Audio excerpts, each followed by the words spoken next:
I'm M. Robert Pagley. I don't use my first name. I like to be called just simply Bob. Okay. And I was born in Europe in 1924, a good year, and came to, my mother was, both my parents were citizens, and my mother brought me as a baby back to the U.S. But she went over there to have, this was, I was her second child. First one was born in Evanston, Illinois, and I came along and was born in Europe, and she brought me back when I was just a baby, 2 years old or so, whatever.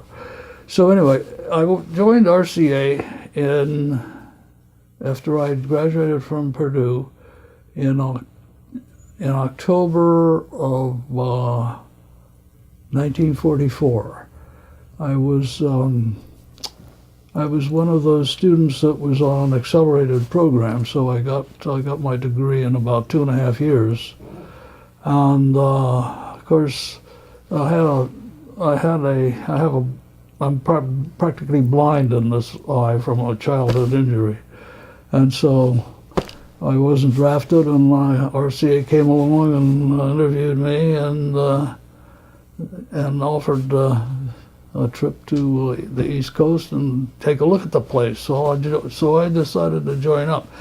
But I was 20 years old at that time, and actually my father had to sign for me my application to RCA because I was not of age, of legal age.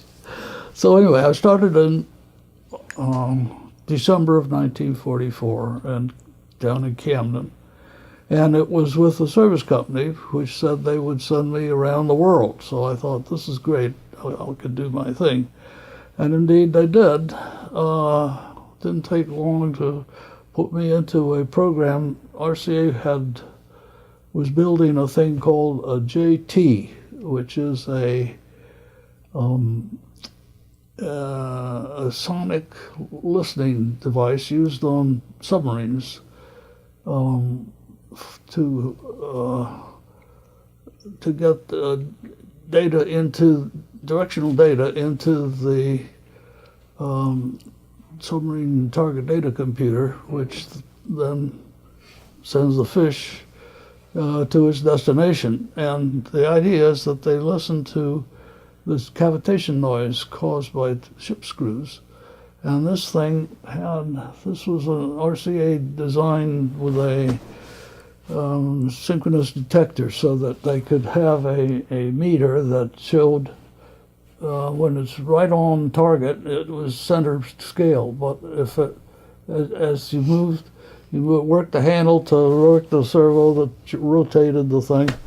It was a big hydrophone above the submarine forward deck, and then it would the center of the needle on this sound was a far more accurate system than his predecessor, which was merely to get the maximum sound. Well, to find the peak of a signal that's broad is difficult. But if you can, by having two hydrophones and then doing a sum and differencing to find the null, where they got a very accurate bearing on the targets. Anyway, so RCA sent me to submarine school in New London, Connecticut, for I think it was a 2-week crash course, and we had some trips on a ship, a yacht called the Duck, and it was actually Joe Penner's yacht, and Joe Penner is the guy that came up with that thing. If it looks like a duck and it walks like a duck, and it must be a duck. That was Joe Penner, and so we had some experience there off the coast of Connecticut, in trying to learn how to learn some of these things. So anyway, it didn't take long before RCA put me in an officer's uniform and sent me to, under Navy orders, to the submarine base on Midway Island. Goony bird heaven. It was just quite a and there we took care of the submarines as they came in for refit or whatever problems they were having. It was very small. It was not a big place. Midway Island is actually, there's 2 islands in the lagoon. The main submarine base was on what would be the western island. East Island was had no it was just raw. Anyway, after the war ended, well, I was there when the war ended and the war with Japan ended, and we had a little celebration in the POQ and had quite a time with a tour around the island in a commandeered weapons carrier. Anyway, after that, I came back to New Jersey, and let's see, I guess one of the next things RCA put me into was a trip to Point Barrow, Alaska. RCA had a contract to develop a underwater, it was a sonic transducer system it was like a mini radar system to measure the thickness of the ice in the Arctic environment. And this was in support of, actually the Navy it was Naval Petroleum Reserve number whatever, PET 4, Navy, and they were doing exploratory work there with drilling wells, big wells, deep wells, in order to try to find out what kind of liquid black gold there was in Alaska for the Navy. It's a very complicated thing, but from Point Barrow, they would organize what was called a cat train. It was a big Caterpillar diesel that towed a whole series of cats, and 2 or 3. Each one had a couple of sleds, great big sleds, sled as big as this room. And on that thing they had oil and barrels of oil and machinery and all kinds of stuff that they had to take to the forward location where they were drilling for oil. And so we had to try to measure the thickness of the ice. But the trouble is, the ice was so flawed that there were too many. It was impossible to get an accurate measurement. So, in a way, the job turned out to be a lot of information about ice, and not a system that would work. I think since then they have now other new systems that do work in that fashion, but in those days it was tough. But I would go out on the ice with, I had a vehicle that had been rigged up with a power generator and stuff, and so we could do some testing. And there were a couple of Navy guys that were assigned to work for me, and we took a lot of data and we went around and did a lot of interesting things. And one weekend we took a trip to where Wiley Post had come down with his Wiley Post and what was his name? The famous humorist. Anyway, they came down, they crashed, and there's a thing there where a monument on the shore of the I guess that would be it wouldn't be it's I think that's the Bering Sea at that point. Anyway, so after that, I thought it would be interesting to get into other things, and after a brief stint working for the as a sales representative for the RCA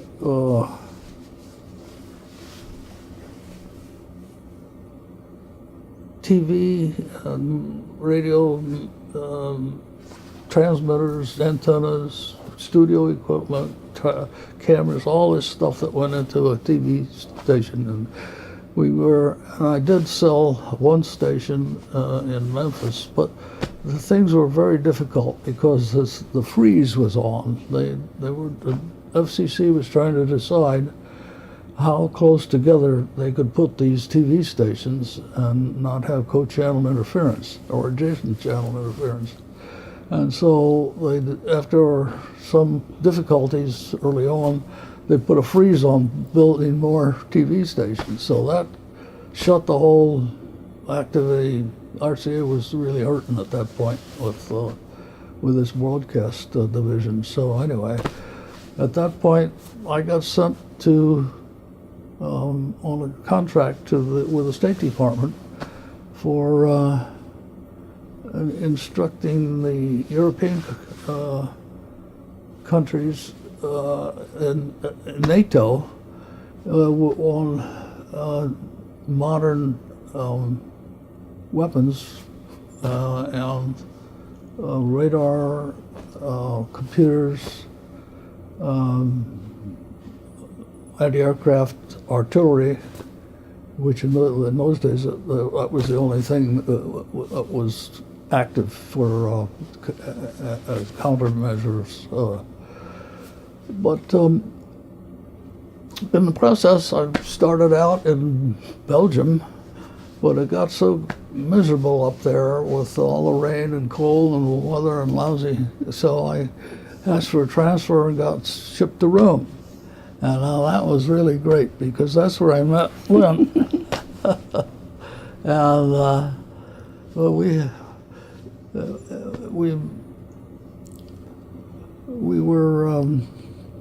we were married there by a Paulist priest, who James Cunningham, who ran the Santa Susana. American church for Americans living in Rome, and there was quite a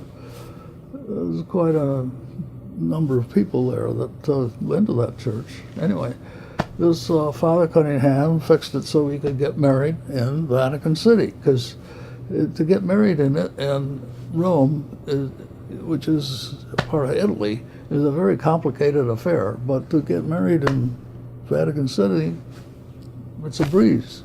Well, comparatively so, anyway. In fact, one of my buddies there got married at the City Hall in Rome, and Lynn and I were there for witnesses, and that was a nightmare. All the places we had to go to get them. Anyway, we got married in St. Peter's. Speak with an Italian accent. What were you doing over in Italy? Oh, well, I went over with a college friend, and then her mother came over, and we had an apartment in Rome. Her voice teacher was an Italian American, who would spend 1 year in New York and 1 year in Rome. And this was the year to go to Rome, and so my family, I being an only child, they said, okay, that's all right if you go. So that's how it happened, and about 2 months later, I met Bob Pagley at La Fiammetta, which was a movie theater that showed American movies. Okay. And it was a great place for a romance. And my parents didn't meet him. I went home to get my trousseau. You young people don't know what that is, but the wedding dress and all the new clothes, that's called a trousseau. We did it in 3 days at Marshall Field and Company in Chicago. And then my parents and I sailed back on the Liberté, and that's when they first met Peg. They didn't know him until the week before the wedding, and we've been married for 62 years. So, And one of the reasons I didn't come to the U.S. to meet the parents. Well, it was a kind of a weird thing, but in those days, the U.S. was trying to entice people to go overseas and stay there and help the European economy and whatever. And so they had a thing, if you stayed for, I think it was 541 days and didn't come back, you would, from that point on, your income tax was forgiven. No income tax. Wow. So that was a very the incentive to stay there.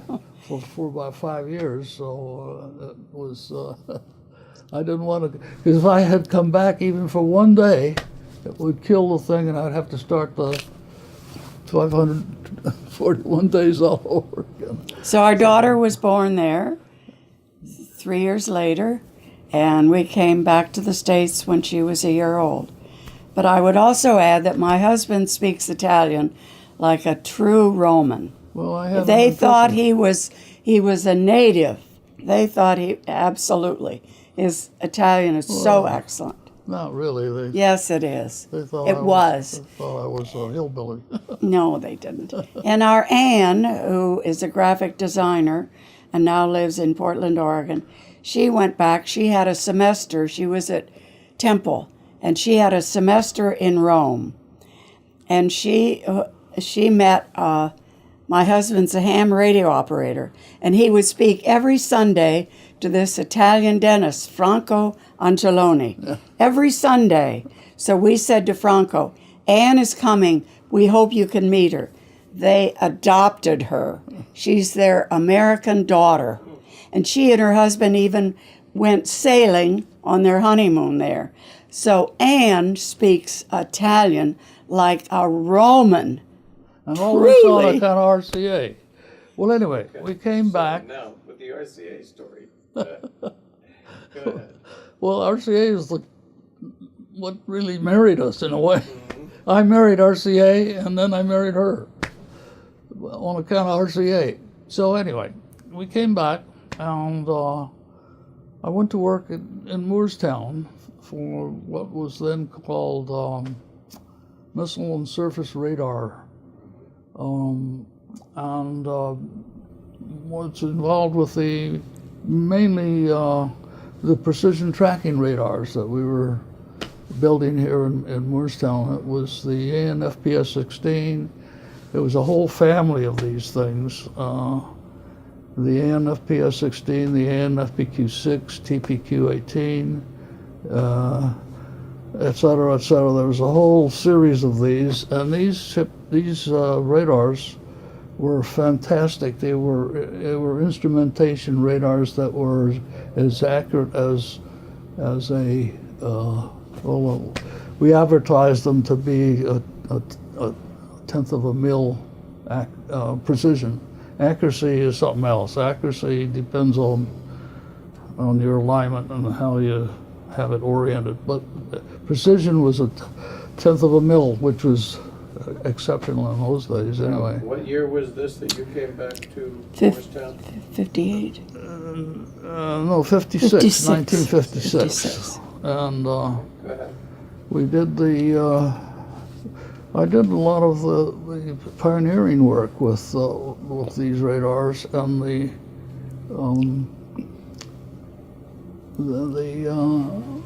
wrote some of those things that I was showing you, that nomographs and article. I wrote a couple of articles for the RCA Engineer. Maybe someday I'll find where I hid the thing. I think I saved it somewhere. Maybe if I find it, I'll give it to you. So anyway, we put these radars all over the world, and and because we were trying to support the NASA Man in Space program, and one of the radars that I was particularly interested in was the one on Kauai. I actually picked a site for it with the help of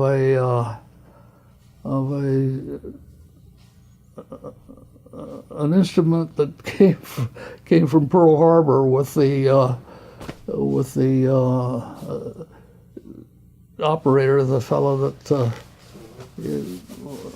knew how it was an altitude thing, and because Kauai we wanted to find the right spot to put that radar so that we would pick up the capsules that came around the world. And we would have preferred, there was a spot I would have preferred, but they wouldn't let me pick that because the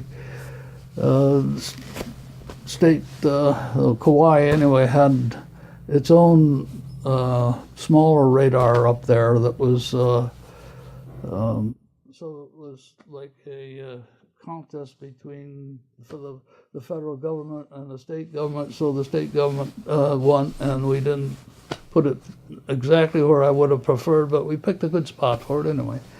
So that was basically what I've been doing all the way up until recently, more recent, until the time I retired. I was the manager of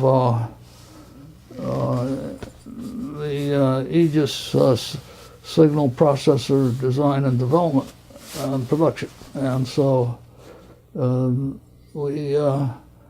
Aegis system is a very complex affair that is at the heart of the modern U.S. Navy to be able to launch all kinds of rockets and anti-aircraft type stuff, anti-missiles, and now it's being developed into a anti-ballistic missile system, which is going to be very interesting. They are planning to put a couple of them over in Europe, but I'm not involved with that anymore. I'm retired, and so I just try to keep up with what's happening. We had I arranged a tour of the Combat Engineering CSED, Combat System Engineering Development site here in Moorestown for the IEEE bunch. This was about 3 months ago. Yeah, it was just this year. I missed that. So let's talk about RCA now. You didn't mention any of your coworkers. Well, what were they like? Oh, great guys. The RCA family, and in fact, we still are. I go once a month to a luncheon that we have for the signal processor group. Sometimes I go for there's another one that's the microwave group and the mechanical engineers are part of that. So we still have a very tight retirement group, and it's RCA was one of the most unusual, I thought, friendly and trying to bring engineers into a social environment as well as a technical environment. The RCA had lots of opportunities for study. I took a course that was for Villanova, as a mathematics course. And I also took a lot of after-hours courses right in our plant here in Moorestown that were given by specialists, engineering specialists, to bring the rest of the engineering community up to snuff us in that particular discipline. So it's very interesting. RCA is a fantastic, friendly kind of thing, and Well, you used a term that sounds almost like a slogan, the RCA family. yes. What's that mean to you? Oh, family is like this. We're married. We were married together. It's hard to describe. It was more. It was such a tightly knit, both technically and socially. Not. I don't mean that we had social events, the special stuff, except of course the retirement suppers and the every time, I guess every 5 years you'd get another Pin. tight clippers, whatever, or sets of pen and pencil. There was never any big thing out of this, but it was just being friendly and very. RCA had an environment that was, I thought, unique in that world, and I've seen quite a few others in my various, because RCA sent me a lot of different places, and I've seen the world in a way, and I always thought RCA was absolutely unique in the way it treated its employees, and particularly the professional people. Okay. It sounds to me like you felt like RCA valued you as a contributor, that you weren't just an employee. Always amazingly friendly. It's hard to describe. I was just, well,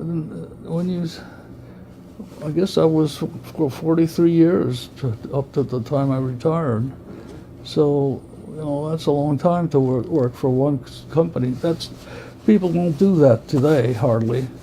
But I think they still do here in Moorestown.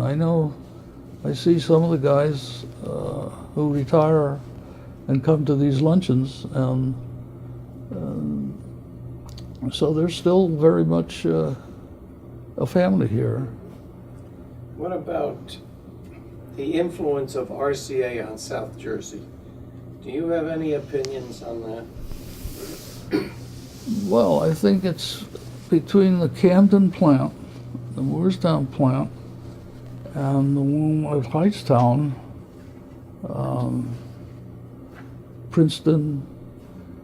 Well, there was the RCA labs at Princeton, and in fact, that was another one. The RCA labs in Princeton donated to your competitor at the TCNJ, the College of New Jersey, and I had an RCA or a IEEE tour of that earlier this year. It's an interesting place, and they have a lot of RCA memorabilia on a wall panel and all around the big rooms. Have you ever been up there to the? Yes, we did. We went up and visited that. So anyway, one of the interesting things about the RCA grouping of factories and enterprises in South Jersey, when there would, at least in the engineering community, now I'm not so sure about the factories, the hourly workers didn't have quite that privilege, but with the engineering things, we had opportunities. If the business in Moorestown fell off, and we had to, and the business in Camden was thriving, we would farm out engineers from this location to that location. I was, as a manager, I had the unfortunate need to lay off people on occasion. I think there was only 2 occasions in all my experience that we had a problem where we had to lay off a few people, and that's a very heartbreaking kind of activity. But we managed to avoid a lot of that because of the interconnection of RCA Camden, RCA Moorestown. There was even the broadcast division. We had, when that went out of business, it was originally in Camden, I guess, and then it went out to the Gibbsboro, what they called the paint factory that they had turned into a modernized and turned into a factory, which was busy building stuff for the broadcast TV stations. But that business went downhill when the Japanese, we couldn't compete with the Japanese on price. At least I wasn't really involved in that, except for one thing. When that factory when that enterprise had to fold up, I was able to bring in some engineers from there, and I placed them in jobs here in Moorestown, where we needed more people, and this happened quite well, not terribly frequently, but frequently enough that it really made a difference, I think, in the fact, so that we didn't have such a turnover of people. We tried to hang on to the talented people and professionals. So you were quite well traveled. What do you think of the assessment of the RCA standing in industry?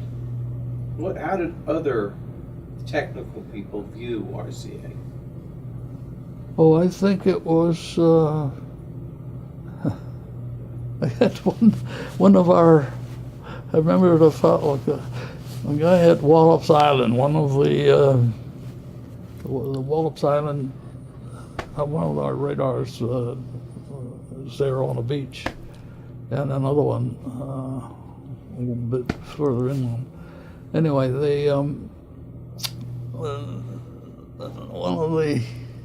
one of the government engineers that I was familiar with used to kid me about this. He said, RCA is what was that thing where they, it was like an advertisement, I forget now, that the ad for whatever it was, hair, growing hair or whatever. He thought, RCA is, you guys keep thinking that you're the tops, and we were. When he would kid me about that. Anyway, I can't remember now the name of that. You never told me that story. I can't help.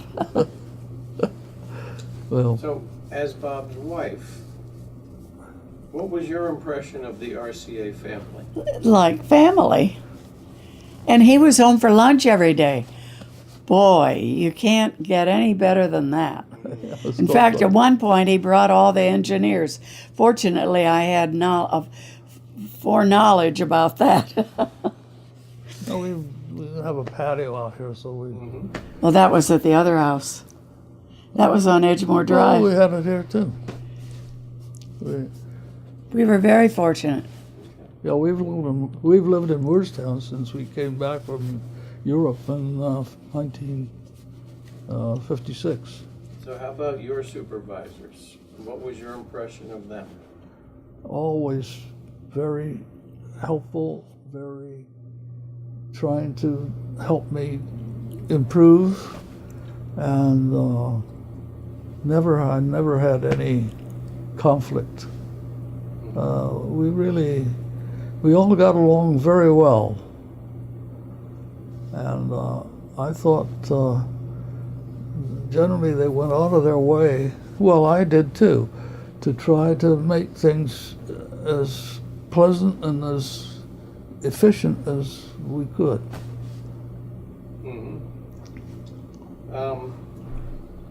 Let's step back and sum up your career at RCA. Just a job?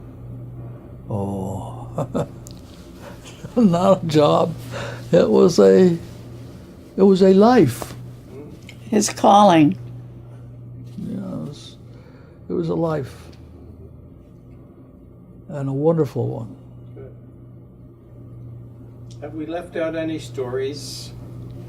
Any About about in Rome when the Purdue Glee Club came. Yeah, that was Miss Moneypenny. Yes, You remember, what was her name? You remember the actress in the James Bond movie, Miss Moneypenny. She's Canadian, and she had moved in that very night, right next door to us. See, there were two like apartments on that floor, and there was our door was here, her door was there, and this was at the end of a corridor, and as the Purdue Glee Club was, well, I was involved with that back in the days when I was attended, and they had a overseas thing for A tour, singing. They at the UN Food and Agriculture affair there in Rome, and so I invited them to come, and they said they would if they could, and they did. After the concert. After the concert. Lois Maxwell. Lois Maxwell, yes. She was the. So anyway, they drove up to the front of this fancy apartment building where we were, and actually they were condominiums, but we were renting one. Anyway, all these guys in white tux, very fancy dress, Plant cummerbunds.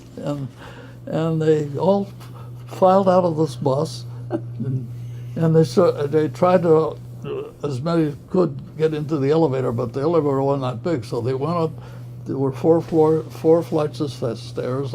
They came running up the stairs, and they went running into our apartment. And these, as they were, dozens of these guys were entering the door. Lois Maxwell opened her door and she says, "Shh." She must have thought she'd moved into a madhouse with all these. But then they started singing. Yeah. Oh, that was. Well, I had rented a piano for Lynn, and so we had. Oh, see, I was assigned to the embassy, both in Brussels and in Rome, and so we had access to all kinds of great things at very reasonable prices. At the PX. Well, Well, whatever you called it. so anyway, I got a couple of cases of beer, put them in the bathtub, along with a couple of bunch of ice, and so this was all ready for these guys so they were having a good big time singing and. But tell them about the balcony. Well, that's the thing. A bunch of them went to crowd out on we had like a cantilevered balcony. It wasn't a big balcony, maybe, just say from here to the wall. And so I was worried that here was a whole bunch of guys who went out on the balcony. I was worried about whether the darn thing would break off or. So It didn't. I shoot them off so that only a few of them could stand. But it was memorable. And Lois Maxwell, her first night in this apartment, right next door to us. You can imagine her feelings. All this racket, the music, the piano pounding, and I guess it must have been 50 voices singing and Lynn singing, and it was quite an affair. So. Okay. What was the best thing about working for RCA?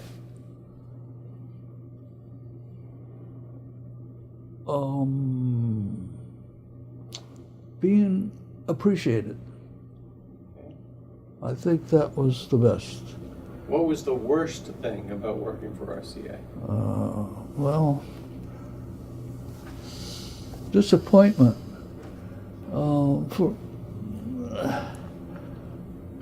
For instance, when that ice thickness measuring device that had me go to Alaska, this was a Navy contract, and they built this and they designed it in Camden, and they had the Camden Ice Company. I don't know if you're familiar with it, but anyway, they would make these great big ice,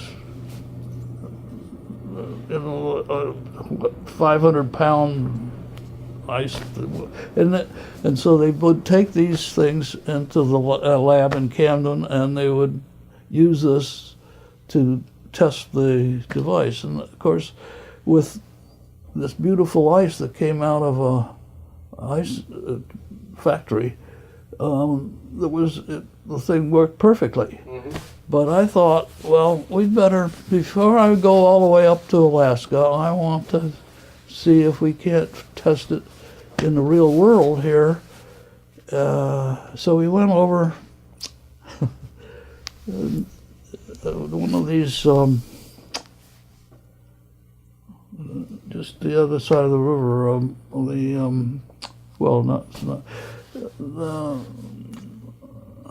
I forget the name of that.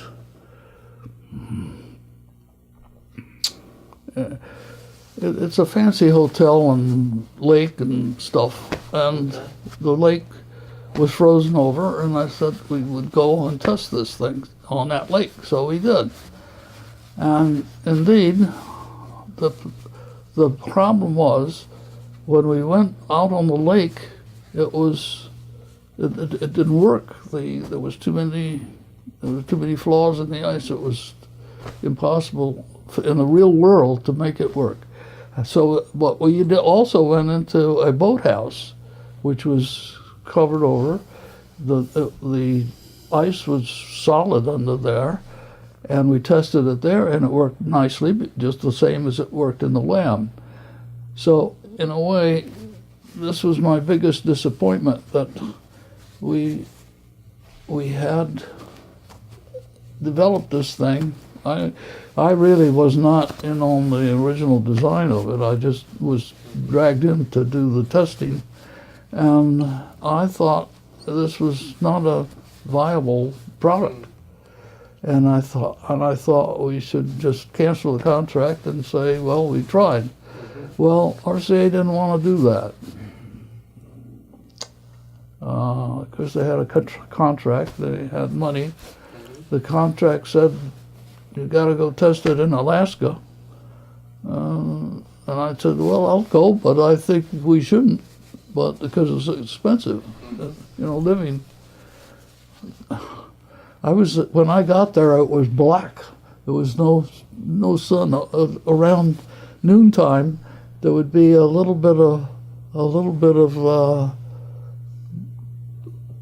yellow on the horizon, like a streak, like a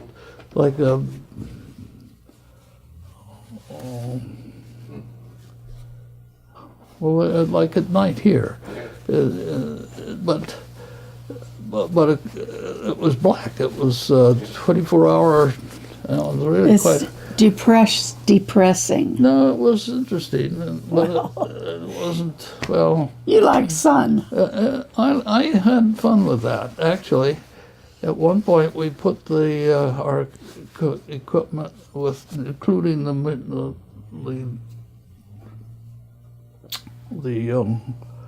this little.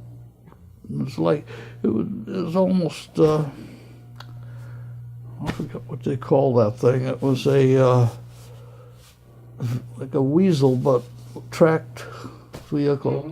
I think it was a weasel, maybe it was called, and it had a cab on it, which was warm, and of course it had the power generator and all, and so we put that on an airplane at Point Barrow, and we flew it to Umiat. And Umiat is like the end of the world. There was Umiat at one time was a bustling place where they had drilled a deep well nearby. But now there was nothing there but it was on the Colville River. And so this was another test that I had to do to find out how this ice thickness measurement machine would work on the Colville River, because that was the problem that they had to cope with. When they would run these big cat trains up the river, every now and then they'd find, because I guess the underwater, the rocks and whatever, would cause the currents to eat away some of the ice, so that there'd be the ice might be 3 feet thick generally, but in spots it might be just a few inches thick. So every now and then one of these great bulldozer caterpillar train things would break through, and it would go. And I would have to it was a big problem out there in the wild woods on the Colville River in the middle of nowhere, to try to rescue the thing and get the thing out of there. A big heavy machine.